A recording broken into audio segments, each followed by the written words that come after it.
Bonjour à tous, donc soyez les bienvenus pour ce nouvel atelier sur la nomenclature des indisponibilités. Donc c'est la suite de nos précédents ateliers. Et puis on fera aussi une petite présentation sur le fichier stat à venir.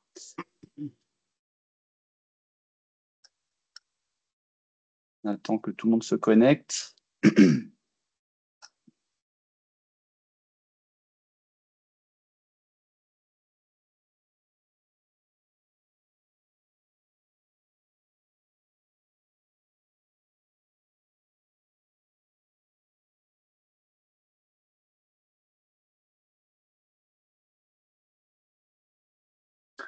Moi, je pense qu'on peut attaquer. Allez, Je te laisse introduire du coup Jean-Marc et puis je eh bien, avec prends la suite. plaisir. Ouais, merci pour votre présence ce matin. Du coup, quelques mots d'introduction en commençant par la publication. Normalement, devrait être OK d'ici demain, en tout cas, on l'espère, parce que demain matin, on a au ministère une conférence de presse importante sur ce sujet. Alors, on parlera aussi de mon espace santé et des avancées pardon, sur la médecine de ville. Mais voilà, en tout cas, publication maintenant, on compte en heures et on espère que ce sera bon pour demain. Sur ces questions de monitoring, on a eu des entretiens avec la plupart d'entre vous, en tout cas tous ceux qui nous ont sollicités. Et je voulais profiter de cet atelier pour bien repréciser les attendus de notre côté, au-delà des aspects techniques et du travail d'instruction qui a été fait par Mathieu, sur pourquoi on fait ça. Voilà. Aujourd'hui, en vague 1, on voit qu'on n'est pas encore au bon niveau sur les alimentations côté RIS. On voit qu'aussi dans les travaux qu'on mène avec les éditeurs et avec beaucoup de bonne volonté de chacun, on manque d'informations, on manque de finesse dans l'analyse, on manque de finesse dans tout ce qu'on a aujourd'hui entre les mains. Et du coup, on en tire les conclusions pour la vague 2. Et une situation aujourd'hui, pardon, où on se dit, ben, on a besoin de comprendre et on n'a pas les infos, et du coup, on perd du temps. En vague 2, on souhaite se trouver dans une situation où on a potentiellement beaucoup d'infos sous la main, où tout se passe bien et on n'en a pas forcément besoin, mais en tout cas, si on en a besoin, on sait qu'on les a, et on sait qu'on sera efficace. Voilà, donc tout ce qu'on fait aujourd'hui, c'est pour ça. Et étant entendu que tout ce qu'on fait également est dans la conception qui a été faite, et en tout cas c'était notre demande côté DNS à Mathieu pour l'instruction, c'est que tout doit être automatisable et automatisé, que ce soit dans la production ou dans l'utilisation qu'on en fera potentiellement. Voilà. Et ça c'est important pour nous. On préfère que tout le monde y passe un peu de temps dans la conception et qu'après ça tombe tout seul, plutôt que de devoir faire du sur-mesure à chaque fois, ce qui serait encore une fois une perte de temps. Voilà ce que je voulais rappeler en intro avant de laisser la parole à Mathieu. Et encore une fois, merci à tous pour votre contribution et les échanges qu'on a eus entre les deux ateliers qui nous ont permis de bien préciser aussi certains points. Merci Jean-Marc. Donc, ce que j'ai fait, moi, à mon niveau, j'ai deux grands sujets du coup à vous partager aujourd'hui. Donc, la partie de nomenclature, et puis on fera aussi une petite présentation et le partage du fichier stat à venir, sachant qu'avec la publication des textes, tout va être publié là dans les prochains jours, enfin avant la fin de la semaine.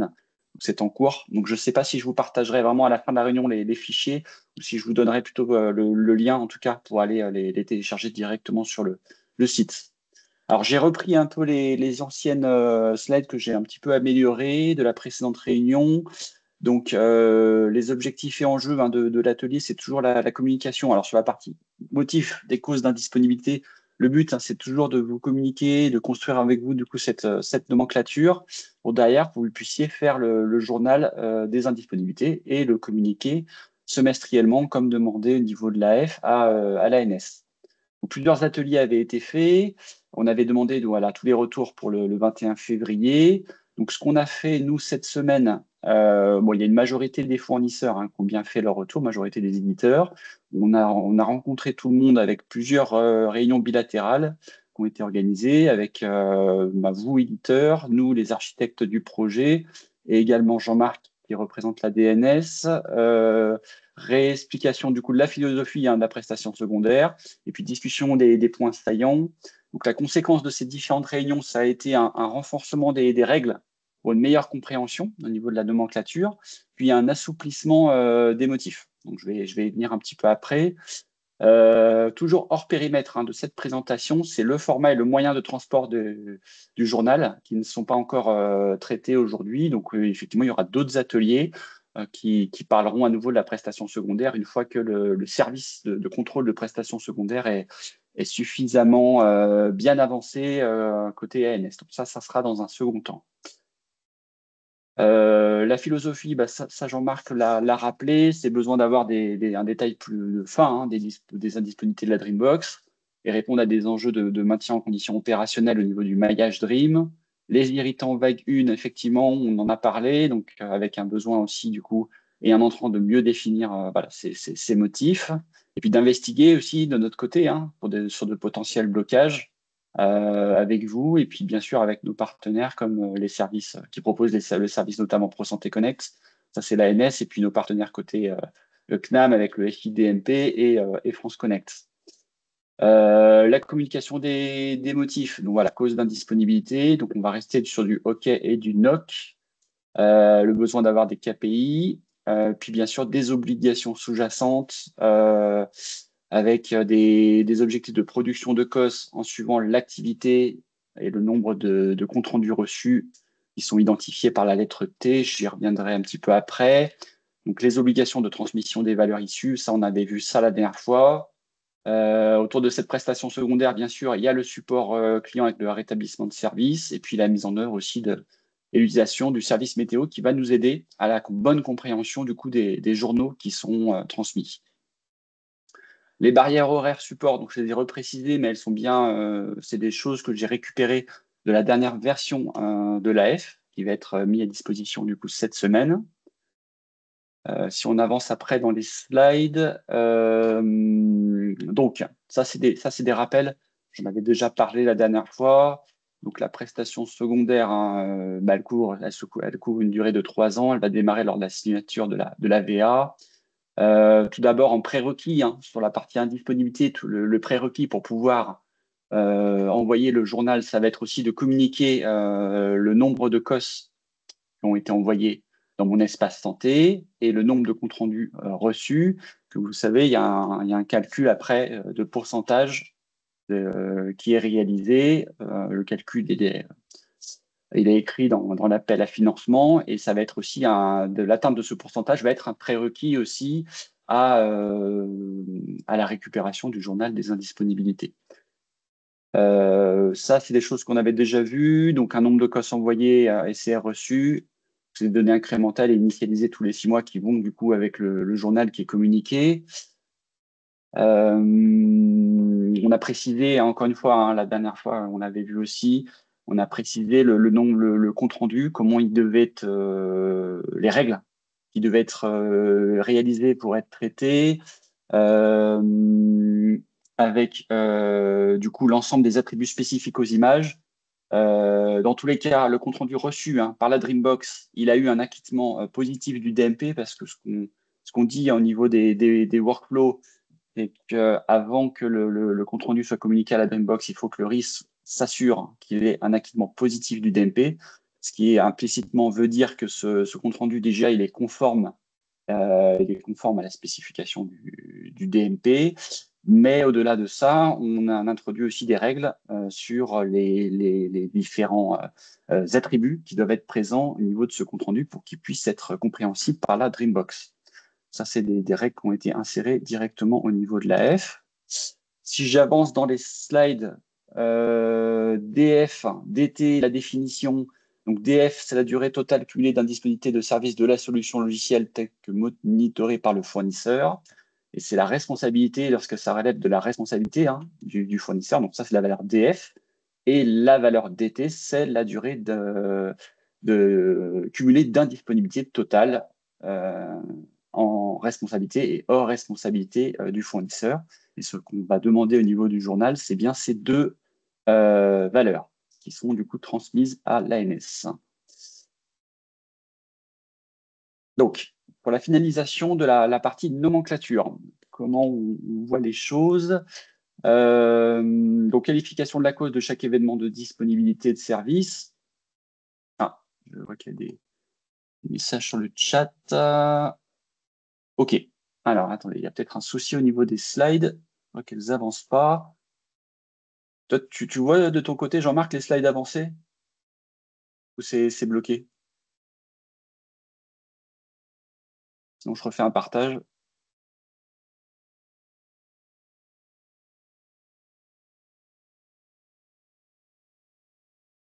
Bon, je vais refaire un partage. Ouais, les slides ne bougent pas, il faut que tu repartages. Ouais. Pardon, mon micro Ok. était coupé. Ok, bon, pas de souci. Donc, désolé. Il y a eu un loupé. Bizarre. Je repartage.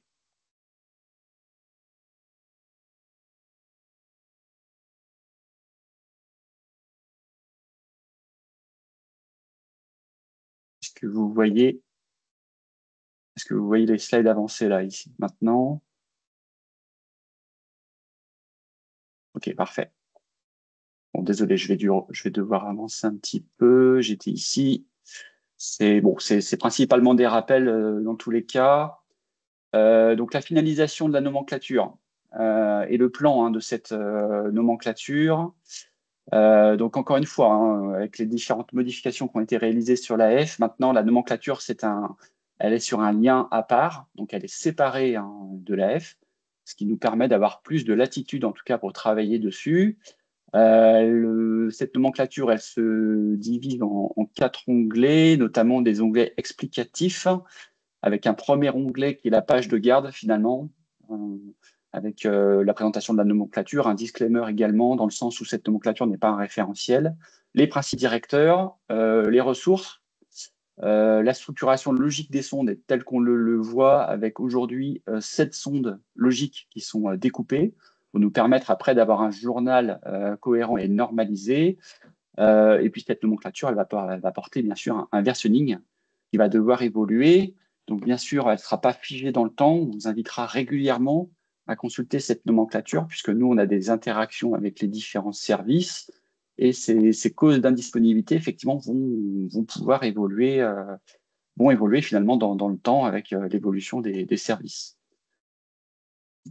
En deuxième onglet, la liste des motifs, on y reviendra un petit peu après. Donc, c'est une liste non exhaustive avec des codes logiques de sondes qui sont à présenter ensuite dans le journal. Donc là, on rentre vraiment dans le détail sur ce deuxième onglet avec une dénomination assez fine des sondes et une identification par ligne. Donc, une ligne correspond à une ligne d'indisponibilité, une ligne de motif d'indisponibilité. On a mis aussi un code de catégorie autre. Et tout ce qui est autre, du coup, a été catégorisé en DF. DF, c'est ce qui veut dire sous la responsabilité du coup du fournisseur Dreambox. Donc l'idée, c'était d'être le plus fin possible pour que la catégorie autre soit la plus minime. Le troisième onglet, c'est Data SRC Sonde. Donc l'idée de cet onglet, c'est finalement de journaliser l'ensemble des indisponibilités, que ça soit raccroché ensuite aux différents motifs d'indisponibilité, avec une identification précise. Et le dernier onglet du fichier, c'est le journal de monitoring, donc format logique du format, puisque ce n'est pas le format définitif qui doit être encore travaillé. Vraisemblablement, ça sera un format de type CSV ou JSON. Et l'idée, c'est la mutualisation de l'ensemble du coup de ces motifs d'indispo avec une granularité toutes les minutes et découpé par les deux métriques, donc DF et DT, et séparés ensuite en sondes. Donc ça, vous l'aviez vu la dernière fois, ça n'a pas bougé depuis. Donc là, c'est nouveau, c'est les ajustements assouplissements qu'on a mis en place. Ah, j'ai l'impression qu'en bas, ça n'a pas pris. Bon, c'est pas grave. Les ajustements, assouplissements qu'on a fait suite à nos différentes discussions avec vous et à vos remontées. Je vais peut-être partir du bas. La formation importante, c'est plutôt la partie figée qui ne bougera pas. Je vais aussi ouvrir la slide de mon côté. Les règles figées, c'est au niveau du journal. On va rester sur un journal toutes les minutes, donc avec une granularité, une ligne par minute. Hop, je vais me mettre là. Voilà. L'autre point, c'est le niveau fin qui est maintenu dans la gestion de la liste des motifs. On souhaite également garder le OK et le NOC qui est maintenu aujourd'hui dans le journal transmis. Donc, ça veut dire que s'il n'y a pas de problématique particulière, il y aura bien sûr des OK qui devront être mis dans le journal toutes les minutes. En complément, l'Ecopax, on va le garder également, le C-Ecopax.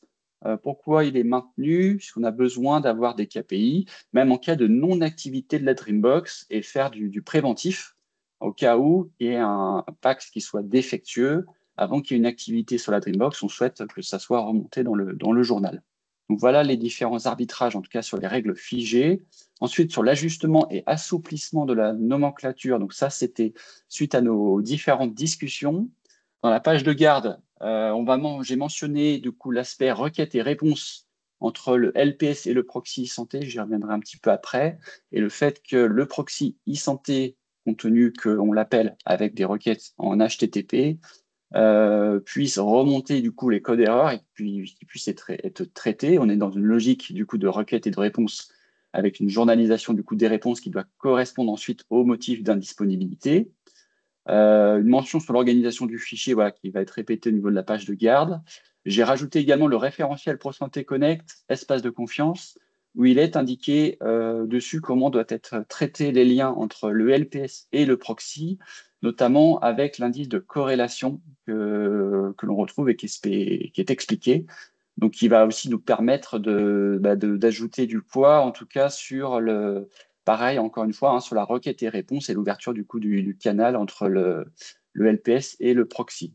Sur la liste des motifs d'indispo, avec un certain nombre de suppressions qui ont été réalisées au niveau du journal, la suppression de la ligne pending, effectivement, il n'y avait pas forcément beaucoup d'intérêt. Suppression des lignes ProSanté Connect dont les erreurs sont liées à une mauvaise manipulation de l'utilisateur et où les erreurs s'affichent aussi uniquement au niveau du navigateur. Donc ça, on a refait une relecture hier soir. J'ai pu supprimer du coup ces lignes. C'était une demande aussi de votre part. Donc c'est plus mentionné. Les précisions sur l'erreur du coup du cFine avec un temps supérieur à 59 secondes consécutives. Donc en gros, si le cFine ne répond pas au bout de 59 secondes, on doit considérer qu'il est indisponible, donc avec une indispo. Donc soit il part après en timeout, ou s'il y a une erreur, c'est tout de suite, de toute façon, une indispo. La suppression des motifs également abstraits, moi j'appelle ça abstraits, qui sont liés au bug logiciel, à la mauvaise configuration, qui était effectivement très compliqué à mettre en motif d'indisponibilité. Donc ça a été tout simplement supprimé, parce que bug logiciel et mauvaise configuration, c'est plutôt l'origine qui va provoquer l'indisponibilité de la Dreambox. Donc, assez peu d'intérêt qu'on l'ait dans le journal. Nous, ce qui nous intéresse, c'est vraiment le motif, le code erreur. Donc voilà, je l'ai enlevé puisque finalement la conséquence c'est un certain nombre d'indisponibilités. Et l'origine finalement on n'a pas forcément besoin. La suppression également des tests endpoint sur les serveurs d'autorisation et DMP, compliqué à mettre en place en raison du MTLS qui est demandé et des jetons de tests peu pas facile à mettre, voire impossible, et pas forcément utile de passer du coup une requête toutes les minutes à ProSanté Connect pour tester les bonnes transactions. On est plutôt là ici sur du coup de l'événementiel, avec encore une fois de la remontée de code erreur. J'ai rajouté des précisions pour tester les endpoints France Connect Plus et ProSanté Connect avec des tests qui pourrait être fait de façon continue sur les endpoints de configuration pour permettre de vérifier que France Connect et ProSanté Connect sont toujours atteignables. On est plutôt là sur du bas niveau, sur la couche réseau, ce qui permet du coup de bien tester finalement le réseau de la Dreambox et la bonne atteinte du coup à ses services. Puis j'ai ajouté des précisions également pour tester le endpoint Wadoo. Il y reviendra un petit peu après. Donc l'arbitrage sur lequel on s'oriente, c'est tester en boucle finalement sur l'URL. Donc c'est la Dreambox source qui ferait finalement un MTLS sur elle-même et elle testerait directement le endpoint Wadoo. Donc voilà un petit peu les ajustements, assouplissements qui ont été faits au niveau de la nomenclature suite à nos différentes discussions. J'ai deux zooms en lien du coup avec ces éléments. à vous présenter sur la requête, réponse réalisée entre un LPS et son proxy PSC. Comment remonter les erreurs? Finalement, on reste sur une liaison qui est ouverte, finalement, entre le LPS et son proxy, avec le passage de deux types de requêtes, des requêtes techniques et des requêtes métiers. Et finalement, on est sur une standardisation, pour moi, on est sur une standardisation URL classique avec un principe de requête et de réponse typiquement spécifié par les différentes RFC internationales, où il est tout à fait possible de remonter les erreurs. Je me suis basé, on a installé une extension Keycloak et on a installé Keycloak pour tester ça avec le bac à sable Pro Santé Connect, et on voit effectivement dans les différents messages d'erreur qu'on a bien du coup des codes erreurs qui peuvent être remontés en retour. Là, c'est une formalisation en JSON, mais en tout cas, on a bien le code erreur qui est remonté avec le motif, ce qui nous laisse penser pour la suite qu'on est bien du coup, malgré qu'il y ait un proxy indépendant du LPS, qu'on ait bien ces codes erreurs qui soient remontés et qu'on puisse au final bien les journaliser et les remonter sous forme d'indisponibilité si nécessaire. Donc ça, c'était le zoom sur la liaison LPS proxy. J'ai fait un petit dessin là sur le test Wadoo et comment on voit les choses. Finalement, notre Dreambox, ça, c'est quelque chose qui avait été repris, qu'on avait déjà présenté, que j'ai un peu modifié. Donc, l'idée pour l'indisponibilité côté service Wadoo, c'est finalement qu'il y ait une sonde qui soit mise en place. Après, c'est une proposition, je n'ai pas voulu le spécifier, c'est uniquement une proposition. Après, vous êtes libre ou pas de faire comme ça. Juste en introduction, l'enjeu, c'était de tester le endpoint Wadoo RS avec une sonde externe.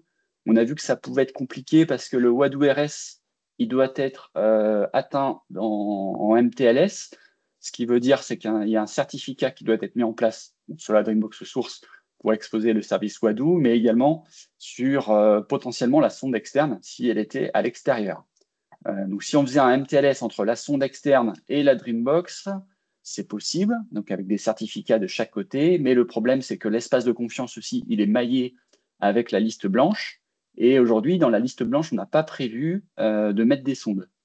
Donc, ça pouvait poser problème, donc il y avait plusieurs solutions autour de ça. C'était soit d'étendre la liste blanche et de rajouter du coup les sondes externes dans cette liste blanche, mais ça nous fait modifier des choses dans la spécification, ça nous fait modifier aussi notre processus espace de confiance.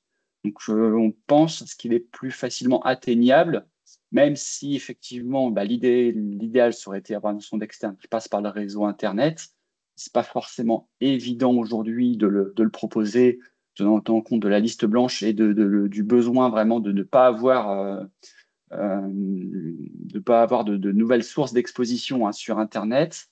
De partir sur cette optique, c'est-à-dire avec que la Dreambox, finalement, elle se fasse un MTLS sur elle-même et qu'elle teste directement l'URL Wadoo avec une remontée du coup au niveau d'une sonde qui serait positionnée.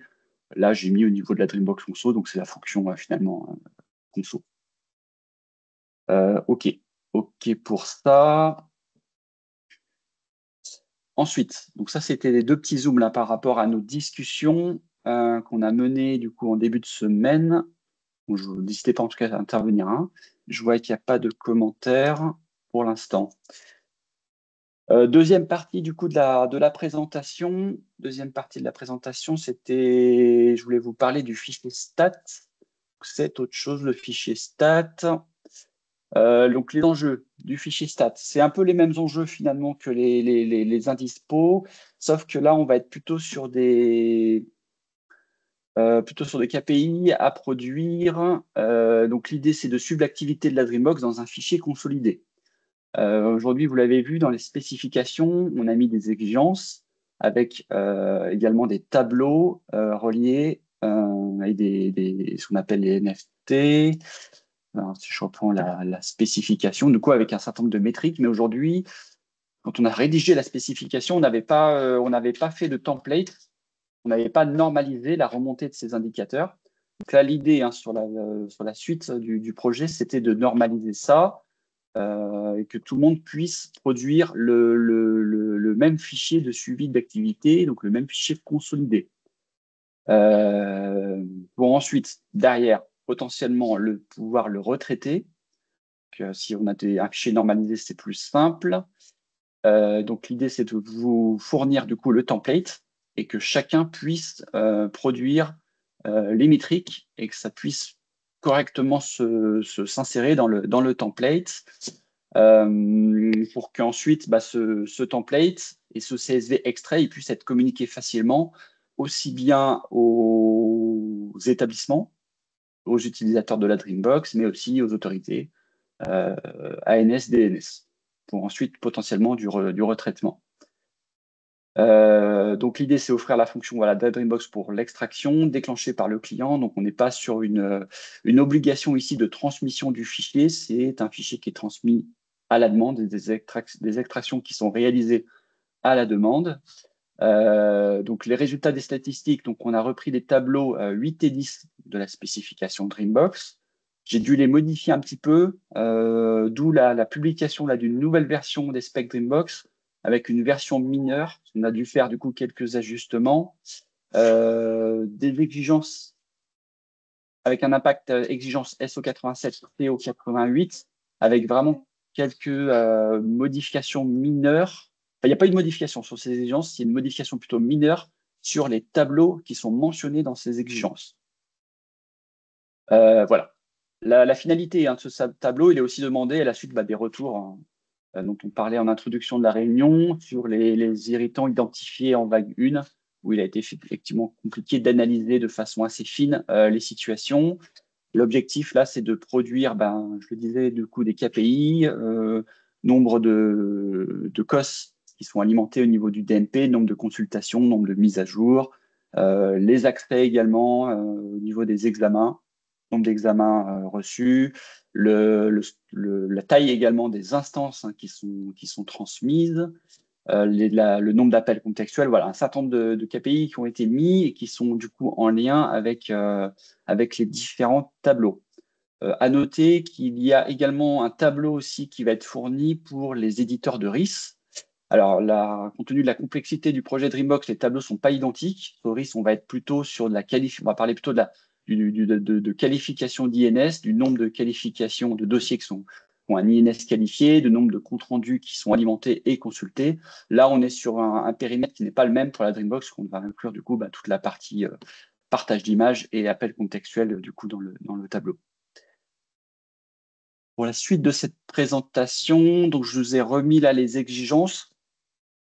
Donc on a introduit dans l'exigence effectivement le modèle stat directement dessus. Donc ce modèle stat qui va vous être fourni et qui va être publié à la fin de la semaine avec tout le corpus documentaire DSR. Donc vous allez le retrouver en termes de preuve. Du coup, ça sera de produire un fichier au format CSV basé sur le modèle et qui va comporter les données brutes qui sont associées aux différentes statistiques des tableaux qui avaient été rédigés. Donc, deux exigences sont impliquées par rapport à ça.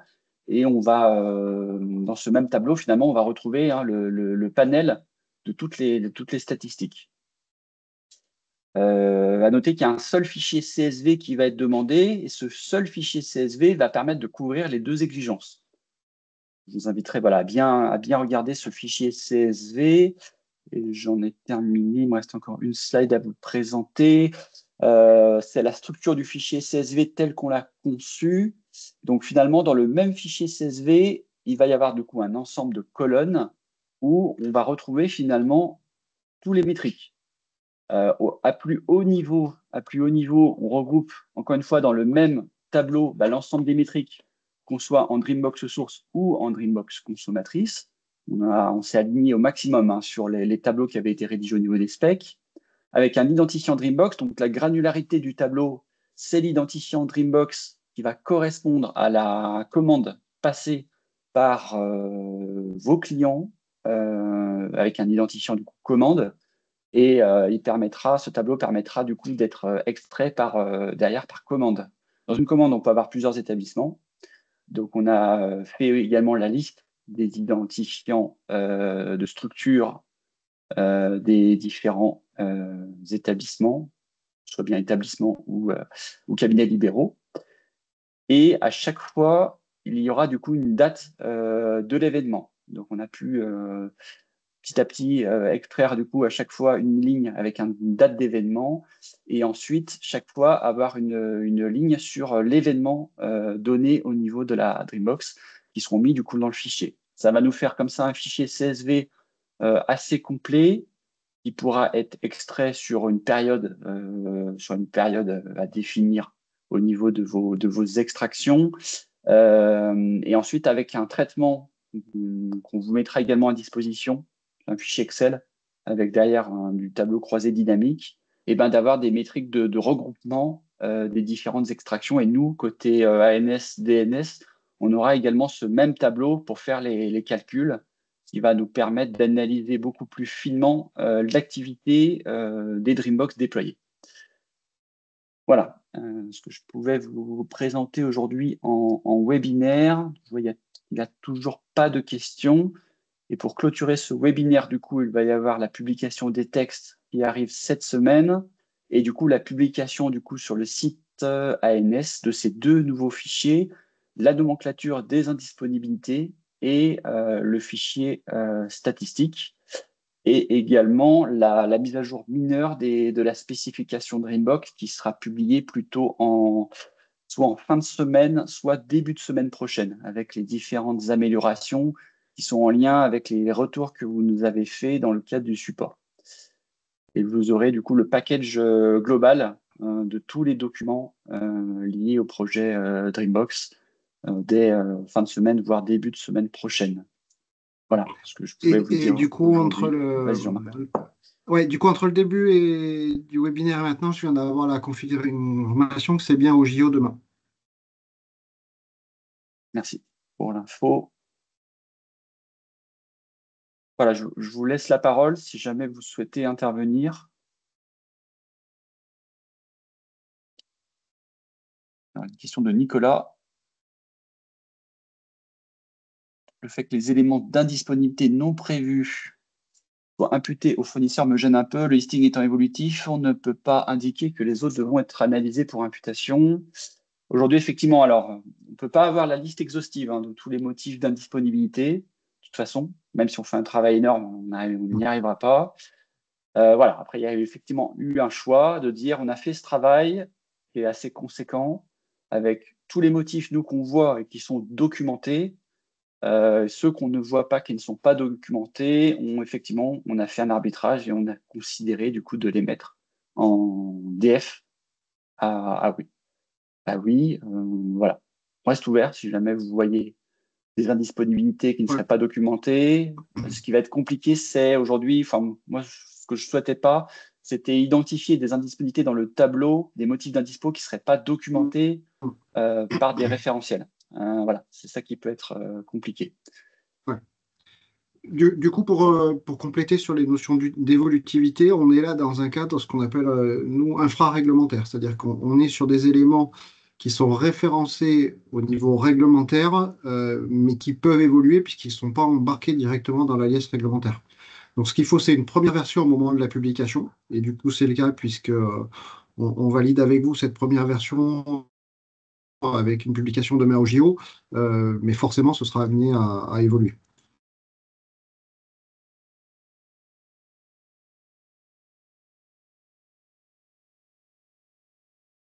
Ok, bah, bien vu Théo, du coup, sur la partie native. Si jamais vous souhaitez faire des retours, après, on est ouvert à la discussion, de toute façon. Vous pouvez toujours nous contacter. Si vous avez besoin de faire des retours, par contre, dites-nous précisément les retours que vous voyez au niveau du fichier et les axes d'amélioration ou de modification que vous souhaiteriez insérer. Ensuite, nous, après, on arbitre plus précisément. Je te laisse intervenir du coup, Charlotte. Je vois que tu as levé la main.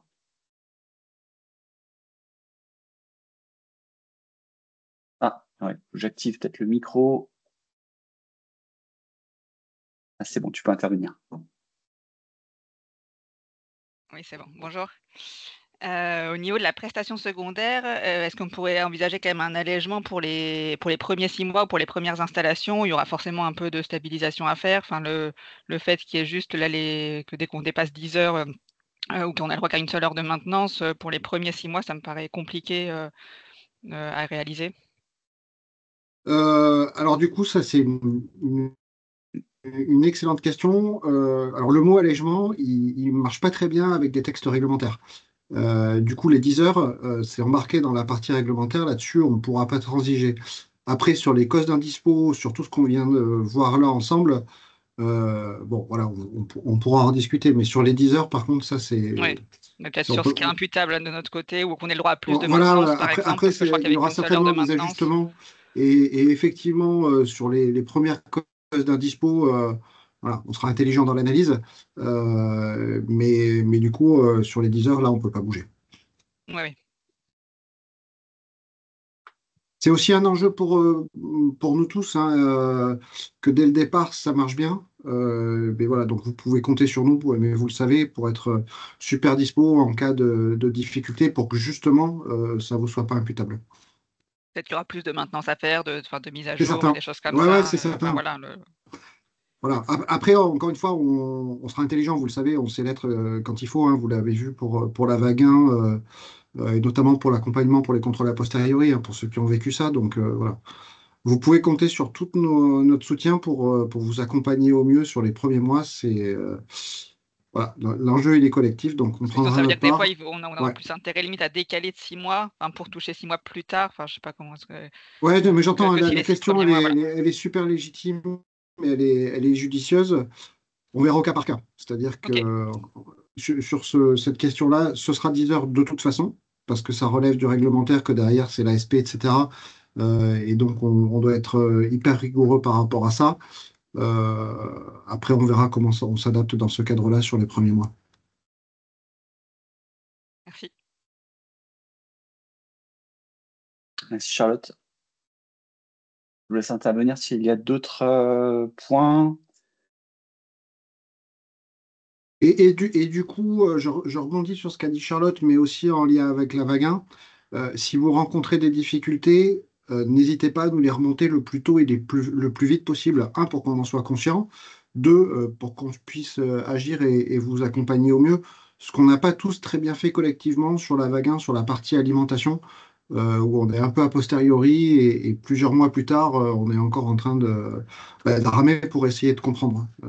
Voilà, donc encore une fois, il vaut mieux qu'il y ait des choses qui remontent vers nous et qu'on vous accompagne pour les traiter, plutôt qu'on ouvre les yeux quelques mois plus tard, notamment pour des raisons de financement.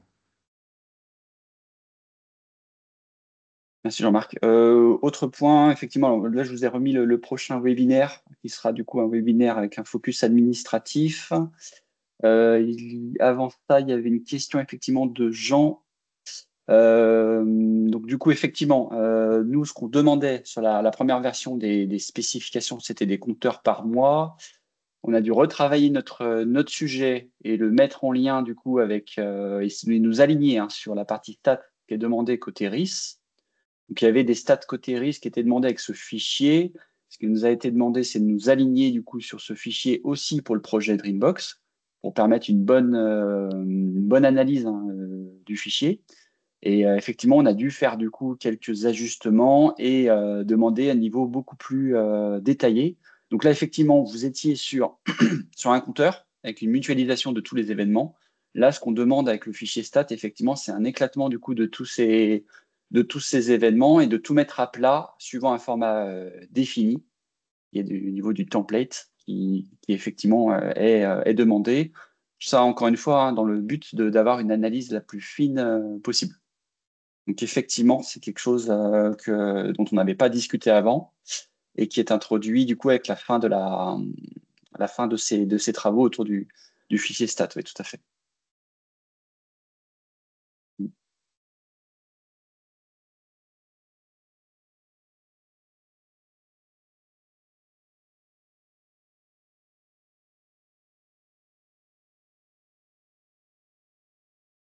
Donc, il n'y a pas d'autres questions pour l'instant. On va attendre encore 30 secondes. Sinon, on va clôturer le webinaire.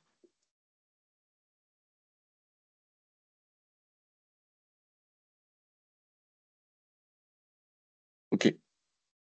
Enfin, je vous propose de clôturer le webinaire. Je vous envoie du coup les slides. Dès que c'est publié, normalement cet après-midi, au moins pour les 2 fichiers, la nomenclature et stats, je vous enverrai le lien. Et je vous tiens au courant dès qu'on a publié également la dernière version des spécifications Dreambox. Voilà, comment on fait pour la suite. Et puis on reviendra vers vous avec d'autres ateliers. Je ne sais pas si vous aviez vu la dernière fois, je vous ai partagé également une notice, la notice utilisateur pour le référencement. Je ne sais pas si vous avez eu le temps de la lire, je voulais la partager assez en amont, mais on reviendra dessus de toute façon lorsqu'on aura plus de visibilité après sur les ouvertures de guichets.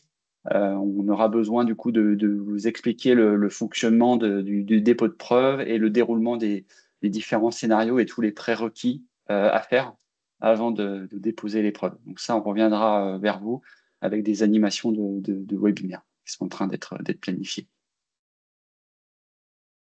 Voilà. S'il n'y a pas d'autres questions, on clôture du coup. Merci à tous pour votre implication et puis je vous souhaite une bonne journée. Merci à tous. Au revoir.